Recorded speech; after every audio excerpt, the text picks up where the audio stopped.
بسم اللہ الرحمن الرحیم۔ السلام علیکم محترم ناظرین، بغیر وضو کے تسبیح پڑھنا جائز ہے یا نہیں، اور ذکر و اذکار کی فضیلت کے بارے میں جاننے کے لیے اس ویڈیو کو مکمل دیکھیے گا۔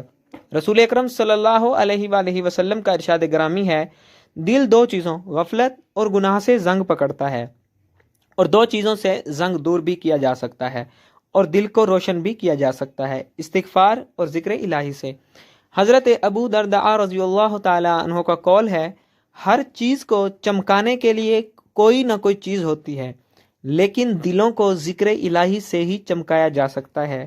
علامہ ابن قیم رحمۃ اللہ علیہ فرماتے ہیں کہ ایک مرتبہ شیخ مجھ سے کہنے لگے، محبوس وہ نہیں جسے قید کر دیا جائے، بلکہ محبوس وہ ہے جس کا دل اپنے رب سے رک جائے، اسیر وہ نہیں جو کہ گرفتار ہو جائے، بلکہ اسیر وہ ہے جو خواہشات کا اسیر ہو جائے۔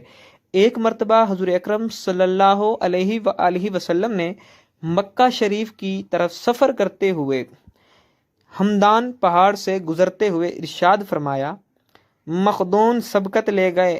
آپ سے پوچھا کہ اللہ کے رسول صلی اللہ علیہ وآلہ وسلم مخدون کون لوگ ہیں؟ فرمایا، کثرت سے اللہ کا ذکر کرنے والے مرد اور عورتیں۔ نبی کریم صلی اللہ علیہ وآلہ وسلم نے فرمایا، ذکر الہی کے لیے قوم جب اور جہاں بیٹھتی ہے تو ملائکہ ان پر گھیرا ڈال لیتے ہیں، اللہ کی رحمت ان کو ڈھانپ لیتی ہے، اور اللہ تعالیٰ ان کا اپنی مجلس میں تذکرہ فرماتے ہیں۔ صحیح مسلم۔ آپ صلی اللہ علیہ وآلہ وسلم نے ارشاد فرمایا، اللہ کا ذکر کرنے والے اور نہ کرنے والے کی مثال زندہ اور مردہ کی سی ہے۔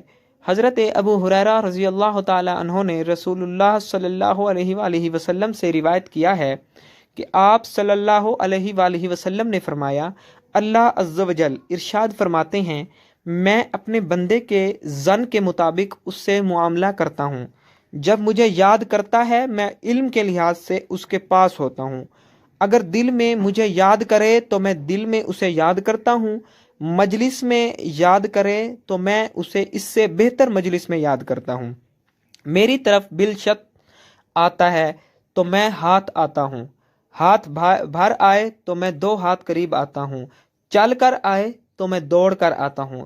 ترمذی شریف میں ہے کہ رسول اللہ صلی اللہ علیہ وآلہ وسلم نے ارشاد فرمایا، جب تم جنت کے باغات سے گزرو تو وہاں سے کچھ کھایا کرو۔ صحابہ کرام رضی اللہ تعالی عنہ نے عرض کیا کہ یا رسول اللہ صلی اللہ علیہ وآلہ وسلم، جنت کے کون سے باغات ہیں؟ تو آپ صلی اللہ علیہ وآلہ وسلم نے فرمایا، ذکر الہی کے حلقے۔ ذکر الہی سے اللہ جل شانہ ذاکر کے لیے جنت میں درخت لگا دیتے ہیں۔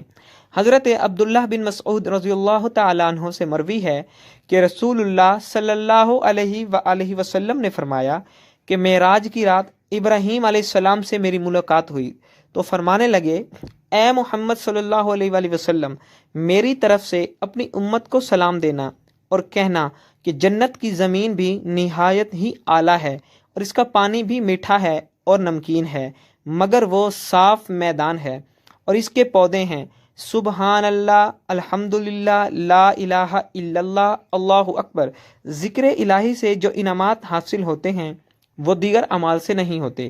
حضرت ابو ہریرہ رضی اللہ تعالیٰ عنہ سے مروی ہے کہ رسول اللہ صلی اللہ علیہ وآلہ وسلم نے فرمایا، جو شخص 100 مرتبہ لا الہ الا اللہ وحدہ لا شریک لہ لہ الملک ولہ الحمد وہو علی کل شیء قدیر پڑھے، اسے 10 غلام آزاد کرنے کا ثواب ملتا ہے، 100 نیکیاں اس کے نامہ اعمال میں لکھ دی جاتی ہیں، اور صبح سے شام تک وہ شیطان کے شر سے محفوظ رہتا ہے، اور اس کے مال سے بڑھ کر کسی کا عمل افضل نہیں ہوتا، اور یہ کہ اس سے بڑھ کر کوئی عمل کرے، اور جو شخص دن میں 100 مرتبہ سبحان اللہ و بحمدہ کہے، اس کے تمام گناہ معاف ہو جاتے ہیں، خواہ وہ سمندر کی جھاگ کے برابر ہوں۔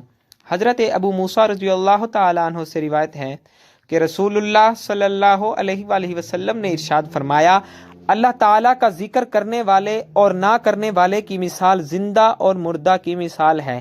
عبداللہ بن بصر رضی اللہ تعالیٰ عنہ فرماتے ہیں، ایک شخص نے عرض کیا، اللہ کے رسول صلی اللہ علیہ وآلہ وسلم، احکام کی مجھ پر کثرت ہو چکی ہے، لہٰذا آپ صلی اللہ علیہ وآلہ وسلم مجھے کوئی آسان سی چیز بتا دیں جس پر میں عمل کرتا رہوں۔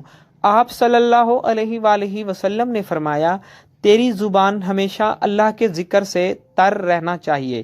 یعنی حضرت جابر بن عبداللہ رضی اللہ تعالی عنہ فرماتے ہیں، میں نے رسول اللہ صلی اللہ علیہ وآلہ وسلم سے سنا، آپ صلی اللہ علیہ وآلہ وسلم نے فرمایا، افضل ذکر لا الہ الا اللہ ہے اور افضل دعا الحمدللہ ہے۔ رسول اکرم صلی اللہ علیہ وآلہ وسلم نے فرمایا، جو قوم اللہ کا ذکر کرتی ہے تو فرشتے انہیں اپنے گھیرے میں لے لیتے ہیں اور رحمت انہیں ڈھانپ لیتی ہے اور ان پر رحمتیں نازل ہوتی ہیں۔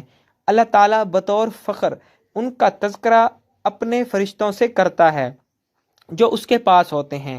آپ صلی اللہ علیہ وآلہ وسلم نے ارشاد فرمایا کہ جو لوگ اپنی مجلس میں اللہ کا ذکر نہیں کرتے تو ایسی مجلس باعث حسرت اور نقصان دہ ہوتی ہے۔ اللہ اگر چاہے تو انہیں عذاب دے اور اگر چاہے تو انہیں معاف کر دے۔ محترم ناظرین، کیا بغیر وضو کے تسبیح پڑھ سکتے ہیں یا تسبیح پڑھنے کے لیے وضو کرنا ضروری ہے؟ اسی طرح ایک اور سوال بھی کیا جاتا ہے کہ کیا بغیر وضو کے ہم تسبیح کو چھو سکتے ہیں، اسے اپنے ہاتھ میں پکڑ کر ذکر و اذکار کر سکتے ہیں، یا تسبیحات ہاتھ میں پکڑنے کے لیے چھونے کے لیے وضو کا ہونا ضروری ہے؟ جیسے بغیر وضو کے تسبیح پڑھنا، ذکر و اذکار کرنا جائز ہے یا نہیں؟ سبحان اللہ والحمد للہ ولا الہ الا اللہ واللہ اکبر، استغفر اللہ، سبحان اللہ وبحمدہ، سبحان اللہ العظیم، اللہ کا ذکر کرنا، تسبیحات کرنا اور اسی طرح درود پاک پڑھنا اللہ رب العالمین کی ہمارے اوپر یہ خاص رحمت ہے۔ اللہ تعالیٰ نے اپنا ذکر کرنے کے لیے اور آپ علیہ السلام پر درود و سلام پڑھنے کے لیے وضو کا ہونا یہ شرط نہیں رکھی۔ اللہ کی یہ خاص رحمت ہے کہ ہم بغیر وضو کے اللہ تعالیٰ کا ذکر کر سکتے ہیں، تسبیحات پڑھ سکتے ہیں، حمد و ثنا کر سکتے ہیں اور درود و سلام پڑھ سکتے ہیں، یہ بالکل جائز ہے۔ اور اسی طرح تسبیح کو ہاتھ میں پکڑ کر ذکر و اذکار کرنا، تسبیحات پڑھنا، یہ بھی بالکل جائز ہے۔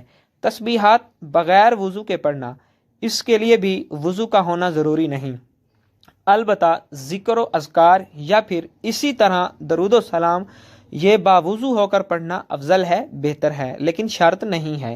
بغیر وضو اللہ کا ذکر کرنا، حمد و ثنا کرنا، اسی طرح درود و سلام پڑھنا یہ شرعاً بالکل جائز ہے۔ بغیر وضو تسبیح پڑھ سکتے ہیں اور تسبیح ہاتھ میں لے کر بھی پڑھنا جائز ہے۔ ہاں، اگر کسی شخص پر غسل واجب ہو چکا ہو یا بے وضو ہو تو ایسی حالت میں بھی ذکر کیا جا سکتا ہے، اس میں شرعاً کوئی حرج نہیں، البتہ جنابت کی حالت میں قرآن پاک کی تلاوت نہیں کی جا سکتی، خواہ وہ زبانی ہی کیوں نہ ہو۔ ناظرین، اس کے ساتھ نماز کا اہتمام لازمی کریں، کیونکہ نماز پڑھنا ہر مسلمان مرد اور عورت پر فرض ہے۔ اللہ تعالی ہم سب کو 5 وقت کی نماز ادا کرنے کی توفیق عطا فرمائے۔ مجھے امید ہے کہ آپ کو میری بات سمجھ آ گئی ہوگی۔ اللہ تعالی ہم سب کو سمجھ کی توفیق عطا فرمائے۔ دعا ہے کہ اللہ تعالی میرا سنانا اور آپ کا سننا اپنے بارگاہ الہی میں قبول اور منظور فرمائے۔ آمین ثم آمین، والسلام۔